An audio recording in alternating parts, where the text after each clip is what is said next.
Well, it's official. Elon Musk and President Trump are once again allowed to go ahead and dismantle USAID. After a somewhat short legal battle, a federal appeals court determined just last Friday that the Trump administration does have the full authority to gut the agency. And gutted they are, given the fact that right now, most employees have already been let go, most contracts have already been terminated, their headquarters building has already been given to another agency, and on top of all that, within the next 3 months, anything within USAID that's going to be kept will be rolled into the State Department, while everything else will just be discontinued, effectively making the agency a shell of its former self. Let's go through the backstory here together, as well as what this all means going forward. Now, getting back to USAID, if we rewind the clock back to January, one of the very first things that Trump did upon assuming office was to take an agency that was established by Barack Obama and change it into the Department of Government Efficiency, otherwise known as DOGE. He then attached Elon Musk to that department with the stated goal being to root out government fraud as well as government waste. The sheer amount of waste and fraud in the government, it is astonishing. It's mind-blowing. We routinely encounter wastes of $1 billion or more. Elon and DOGE then got to work, and one of the very first things that they exposed was the spending that was being done over at USAID.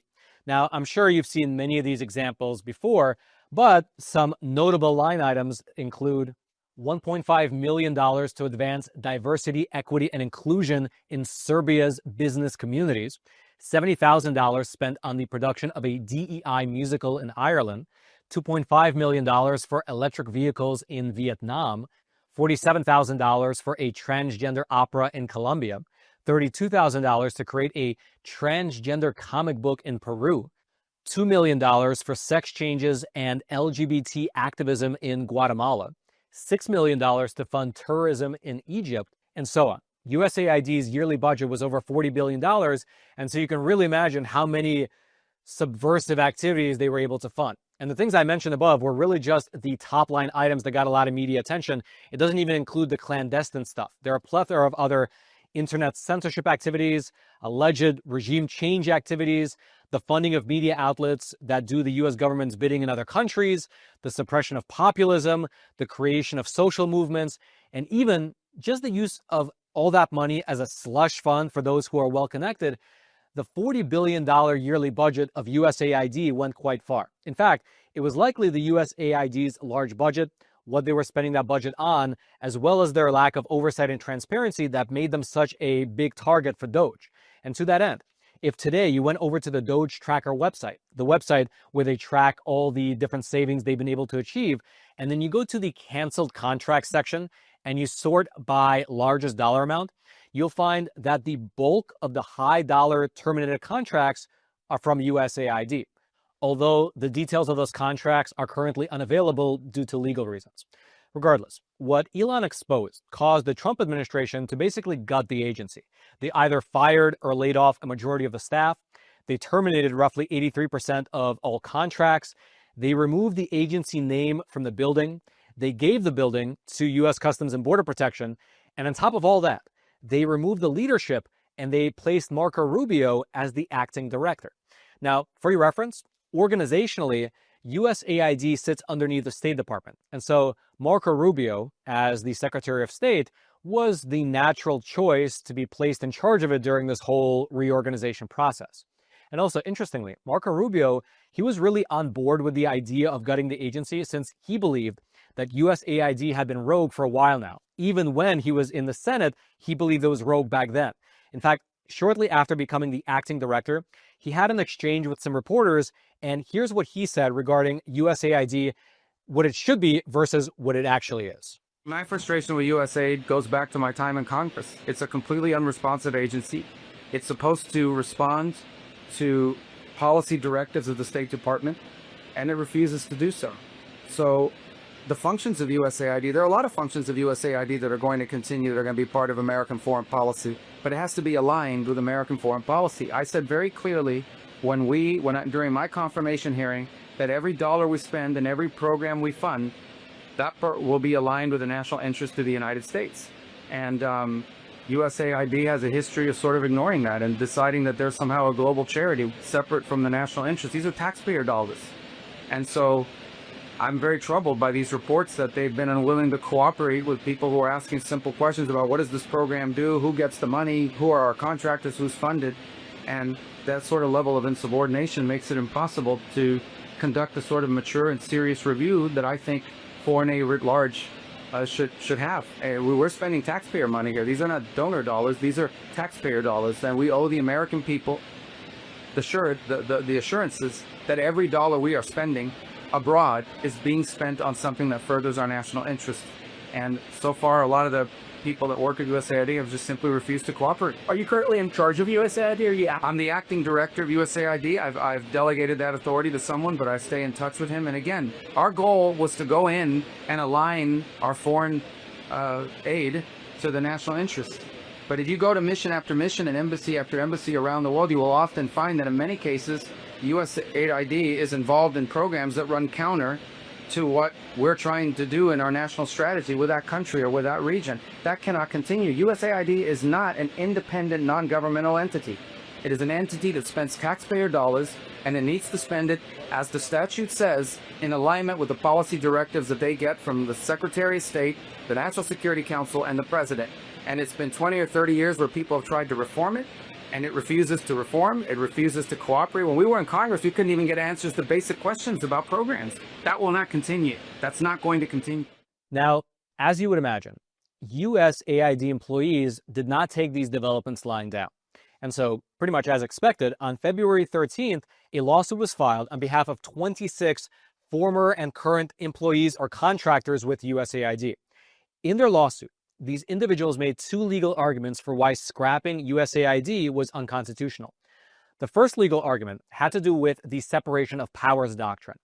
Congress has the power to create agencies, while the executive branch has the authority to run agencies within the guidelines that were established by Congress.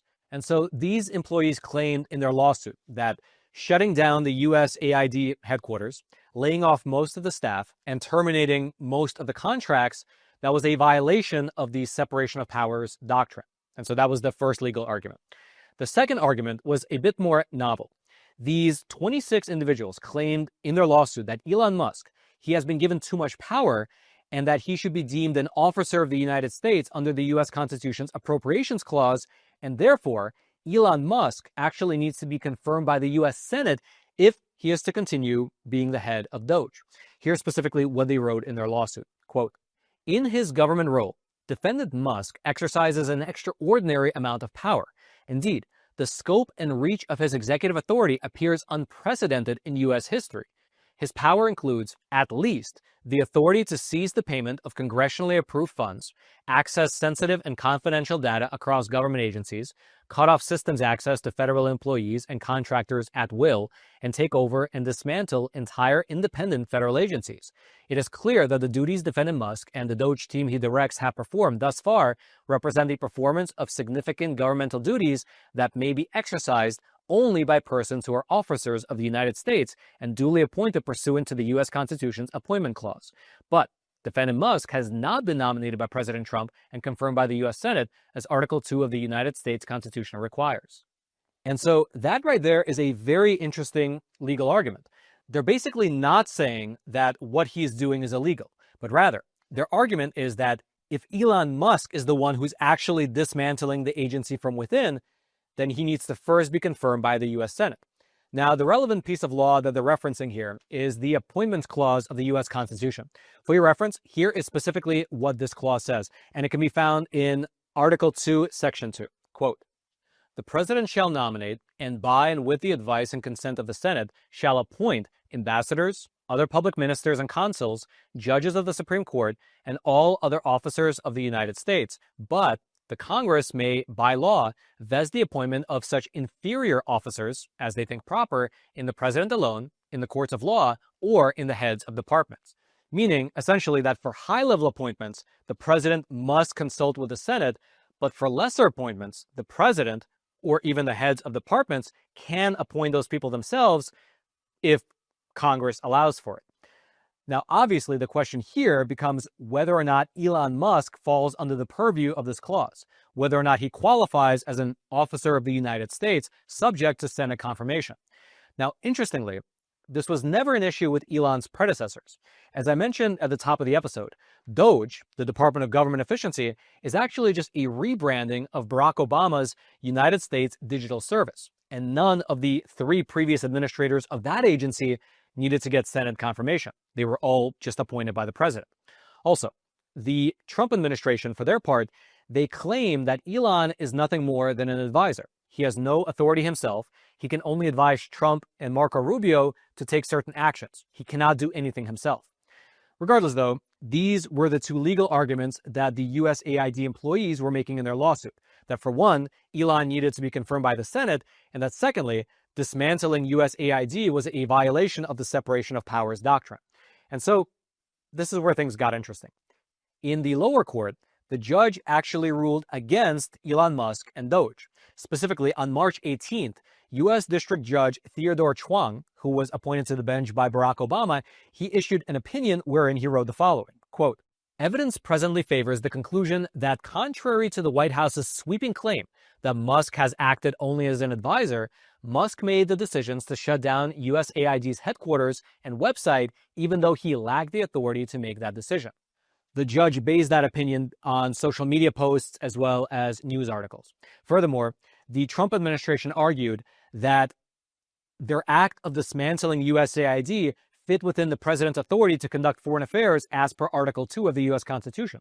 However, Judge Chuang disagreed, and he wrote that Trump's actions against USAID, quote, "relate largely to the structure of and resources made available to a federal agency, not to the direct conduct of foreign policy or engagement with foreign governments."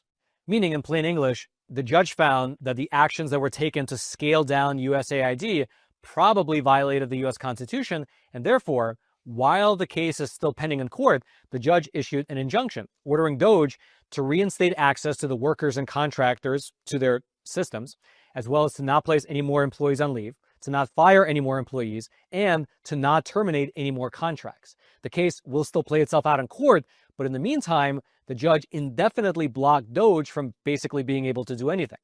Now, the White House, as well as DOGE, they urgently appealed that decision, and wouldn't you know it, just 5 days ago, the Federal Appeals Court sided with Elon. Specifically, quote, "The U.S. Court of Appeals for the Fourth Circuit issued an order last Friday stating that the preliminary injunction filed on March 18th by Maryland-based U.S. District Judge Theodore Chuang hereby is stayed pending the resolution of this appeal," meaning that Judge Chuang's injunction has been done away with, put on hold, pending litigation.